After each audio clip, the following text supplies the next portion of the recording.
Well, hello, Lambda Lambs. Welcome back to another episode of What the F with Sunny LaRue. Me, also known as the professional martini drinking blogger. I'm back again with another episode, and today we're going to talk about this hot streaming. What's streaming on Netflix, because it is juicy. But before we get into it, you guys know what to do. Like, share, and subscribe. And don't forget to click that notification bell so you won't miss out on breaking news, updates, new episodes, or even when we go live. It is the freest, the easiest way to support the channel. And if you'd like to follow me on social media, I'm on all platforms. My handle is at SunnyLaRue17, or simply Google Sunny LaRue 17. All of my information, including the social media links, websites, YouTube channels, podcasts, and more, will be available for you to follow through those means. Now, let's get into this, y'all, because I was watching this and I was wow, enthroned in it, because there's a lot of shady business going on. We're going to talk about Netflix, We Are the World making. All right, my lambs. So Netflix, as you guys know, is a streaming service. It's a subscribe, paid-based streaming service. In my opinion, my opinion, Netflix is something, it's been around for a long time. It was the reason why we don't have Blockbuster no more, you know. And yes, child, I said Blockbuster, okay? And I'm going to be saying a lot of stuff from the 80s because I'm a child of these late 70s and 80s and so on and so forth. So get it together, sister, brother, get it together. I said Blockbuster. Now, back to what I was saying. So Netflix, in my opinion, my words, they have hit and miss. You know, some things is like, really, and some things is like, and some things is like, This one's one of those moments, because as a kid growing up in the late 70s and the 80s, I will often wonder, how the hell did they get Quincy Jones, Michael Jackson, Lionel Richie to come up with this concept and then get 40 plus artists, biggest artists of the 80s in tow, and how they were trying to kiss the toe of one artist to get another artist who never showed up. Let's talk about it, okay? I'm talking about We Are the World. You know that song? We are the world, God's world, whatever. You know what I'm talking about. I don't want to get a copyright strike. You know how YouTube is. But anyway, so that song, and it helped famine not only on the continent of Africa, but around the world, along with Live Aid and what's the other one? Do They Know It's Christmas by the Bob Geldof thing. And actually, Bob Geldof, Do They Know It's Christmas, was before We Are the World, and it's partly an inspiration for creating this We Are the World, right? And it was interesting to see him there checking the egos of these stars, because you know, us Americans, we sit on some egos. Okay, so it is being dubbed We Are the World, assembles some of the most iconic artists of the 80s, and it's dubbed the iconic moment in music history. Now, I was a little bitty tiny 12 to 13 year old kid, just entered junior high, hanging out with my friends. Life is good. Going to the arcade, going to the mall. A lot of you guys were out there rocking the mall, rocking the arcade. Let me know in the comment section, what is your favorite arcade game? Mine's, I had two. It was Tempest, you remember Tempest? And Frogger. Hell yeah, and I was damn good at it. Anyway, and back then, y'all, you listen to me, little millennials and you little kids nowadays, we did not have cell phones. We didn't have, computers and TV. I mean, MTV was just a year old. So we weren't like sitting at at the TV, because our parents was like, get your ass outside. And then once they kick you outside, they lock the door. But before they kick you out and lock the door, they tell you, and have your ass in by the street lights. When those street lights come on, your ass better be in this house. We played outside. We rode our bikes. We roller skate, not blade. That's not skating. Roller skating, okay? We played tackle football in the middle of the street. I have ash burn from getting my ass whooped.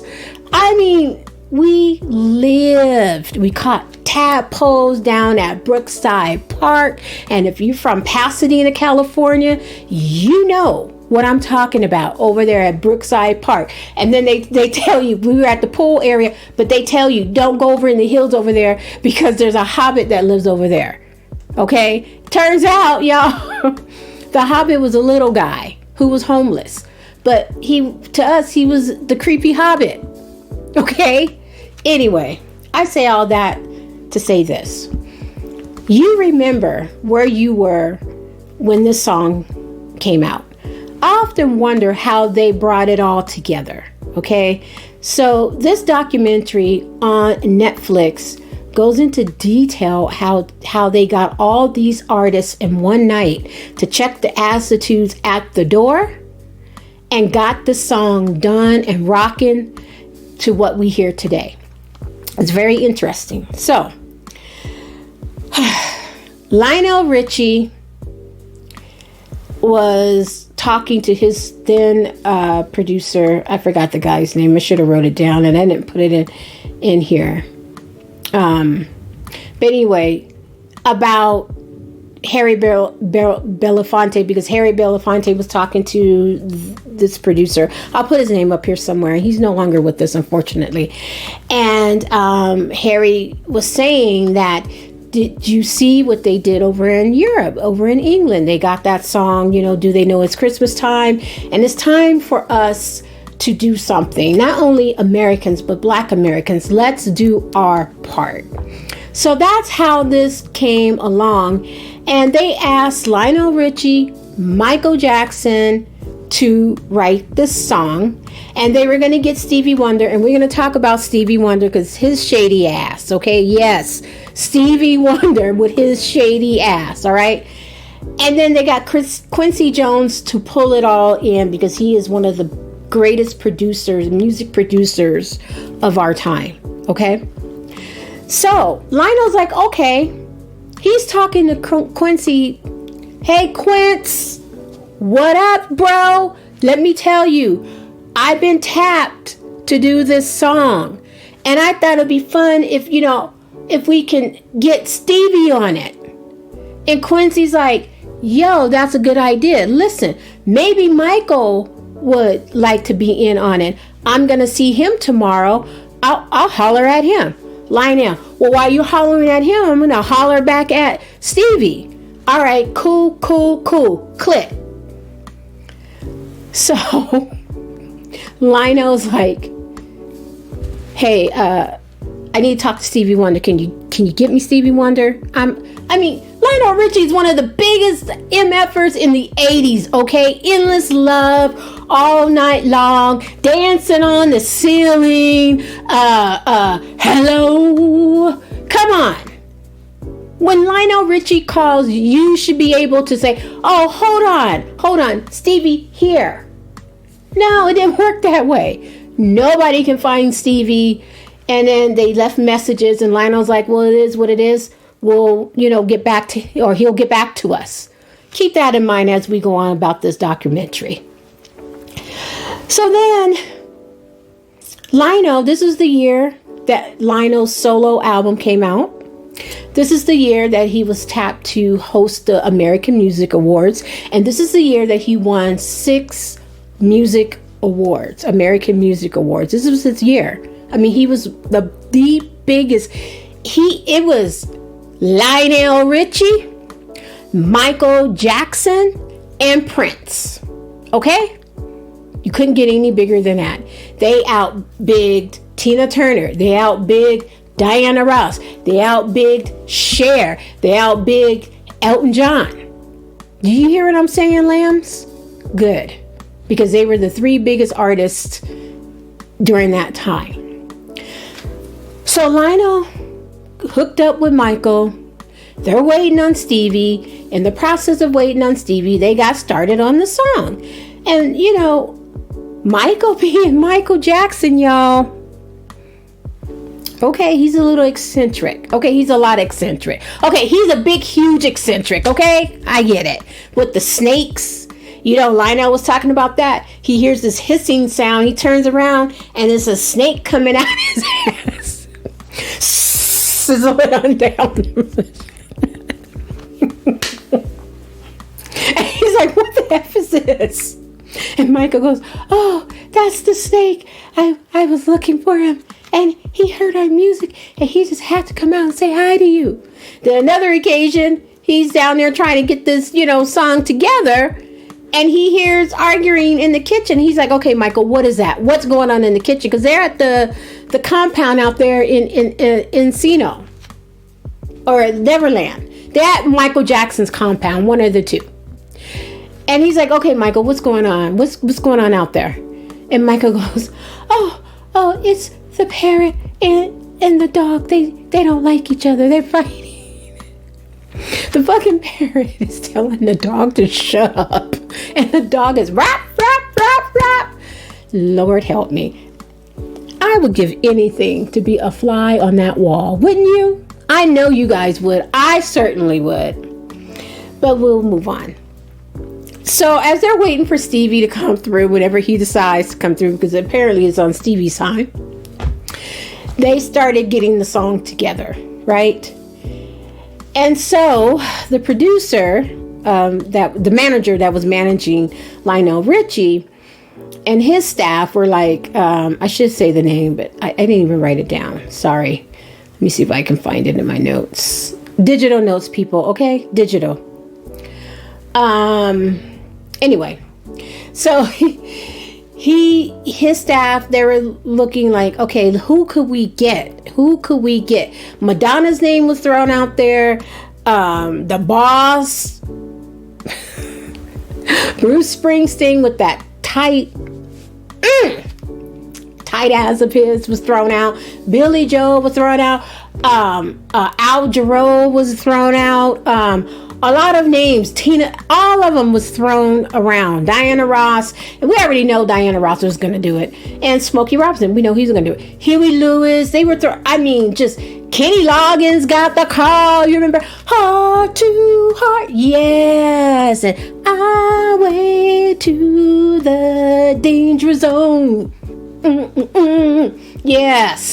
Yes, the king of soundtrack. And I'm sorry, y'all ain't gonna have no We Are the World without Kenny Loggins. Just telling you. Kenny Rogers, Through the Years. Yeah, that one. They even got Kim Carnes. Betty Davis Eyes. Yes, the Pointer Sisters. Jump for your love. Jump it. Yes.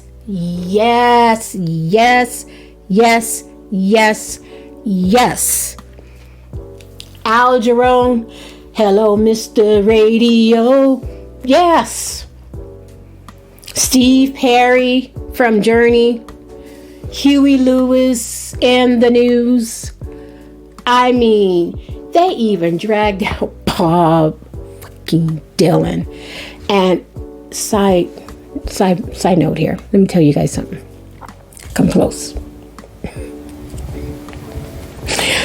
I was shady back then as a preteen. Because when I heard that song, I thought, why did they...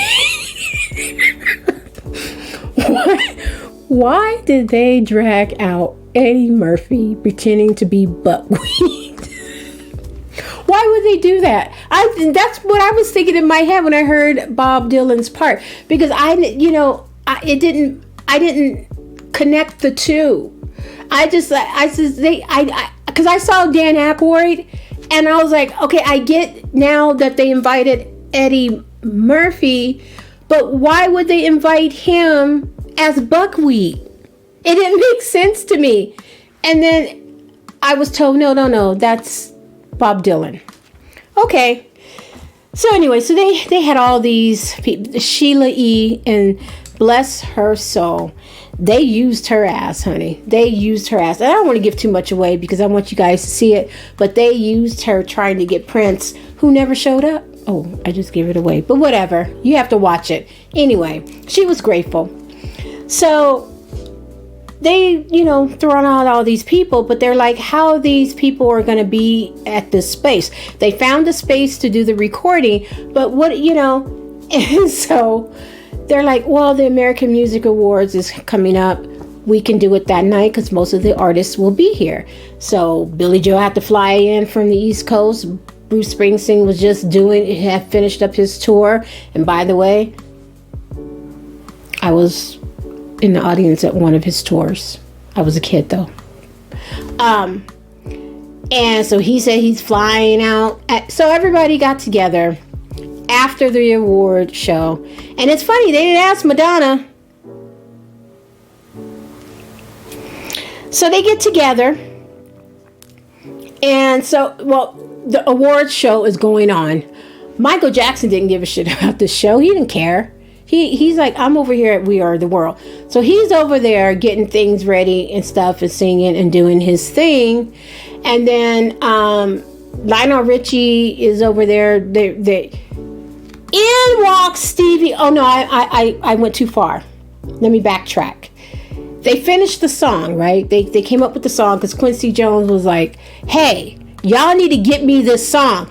When Quincy Jones is on it, that man is on it, and you don't F with Quincy Jones. When he says, I need this pronto, you better get off your ass and produce. So they came up with the song, Missing Stevie. And they went and was doing the demo. And in walked Stevie Wonder thinking, oh, okay, let's write this song. And then Lionel's like, no, bro. The song is done. We're demoing it. And we're going to send it out to all the artists. We called you 3 weeks ago. So can somebody tell Stevie the jig is up? Please. You just don't do that. I don't care what your situation, blind, hearing, whatever. You know these people are trying to call you. And you're going to roll up 3 weeks later? Like, okay, I'm here to put in my input. But he still throws shades. It gets worse. Okay? It gets worse for him. So they do this demo and they got it out to all the artists. So now fast forward to where I was saying. It was after the Music Awards. They go to A&M Studios out here in Hollywood.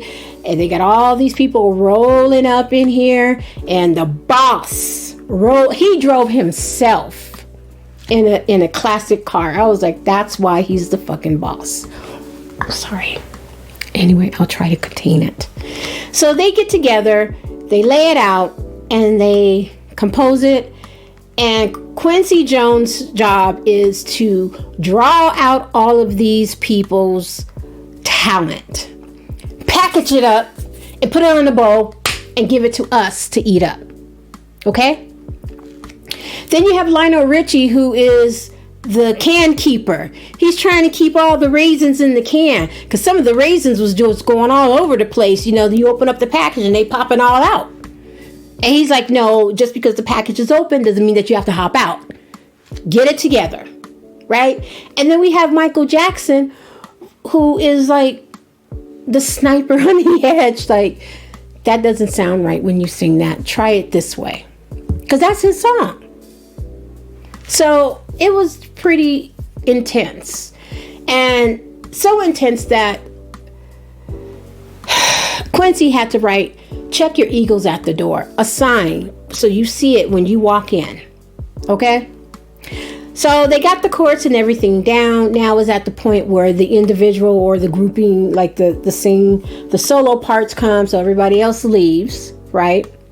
But before everybody else takes off, Stevie, it's like, didn't your people tell you the song was already written?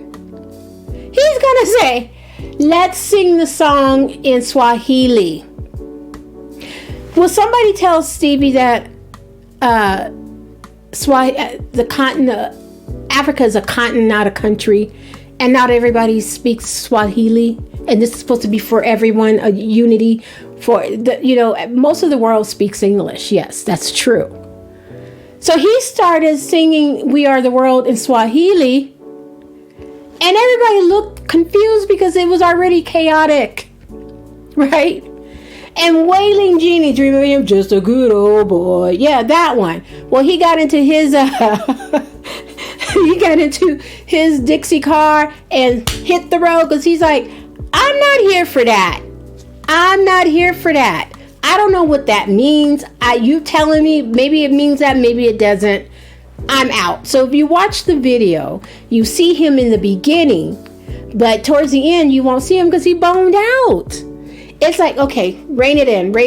So finally, Michael Jackson had to rein it in. He's like, time out. Nobody does that. No, that's not the message. And then Bob Geldof stepped in and said, no, dude, that's not the message. Because he had experience, because he dealt with his own shenizel over there with George Michaels and Phil Collins and Boy George and who else? Duran. Sitting over there with the British stars. So this thing was moving. So they finally got it done. And since Prince didn't show up, they had a spot for him, for a solo spot. But Prince is like, I'm not going to show up because I'm Prince. He down the street at a bar because he won all these awards hours earlier. So they're like, who could we get to do Prince's part?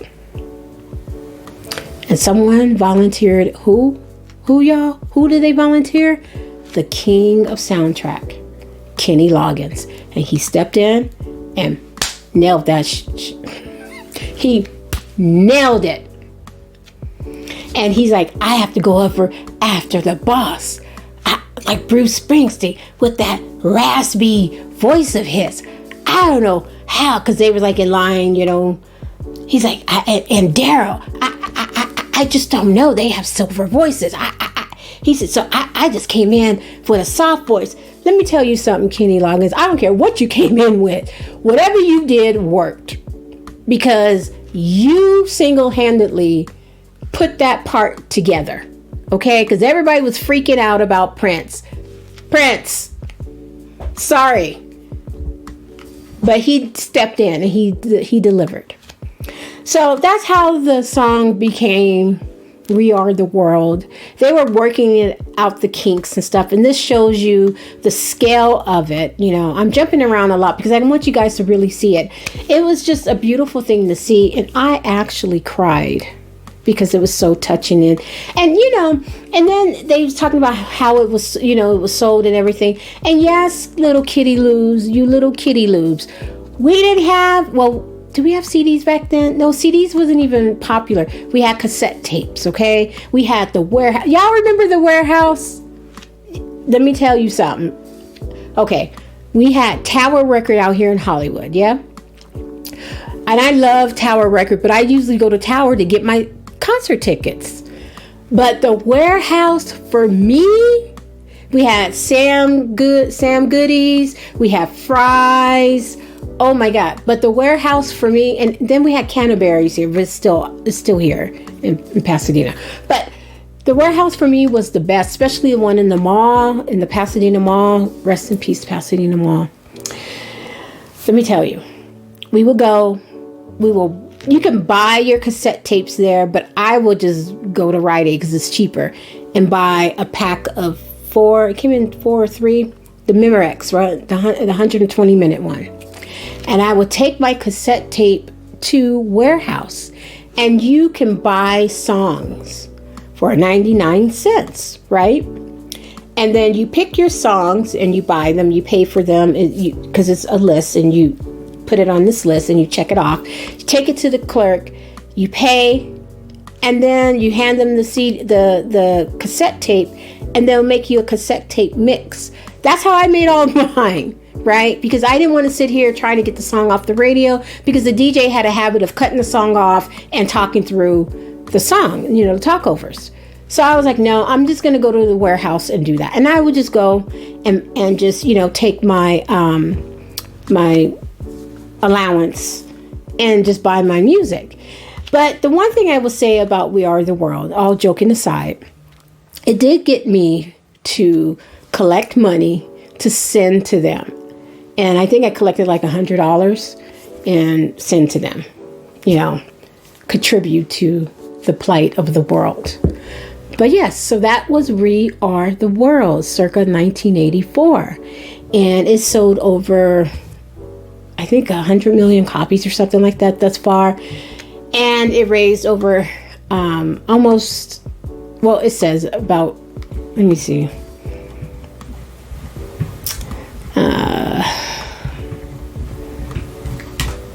It sold a lot of records and it made a lot of money. All right, guys. So what do you think of We Are the World documentary on Netflix? I hope you guys watch it, or if you plan on watching it, let me know down in the comment section. What was you doing back in 1984? Were you even born then? And if so, what is your favorite song? Let's talk about this, because this one I'm very excited for. All right, I have more stories to share with my little lambda lambs. So I got to get back at it, and I will see you in the next one. Mwah. Bye.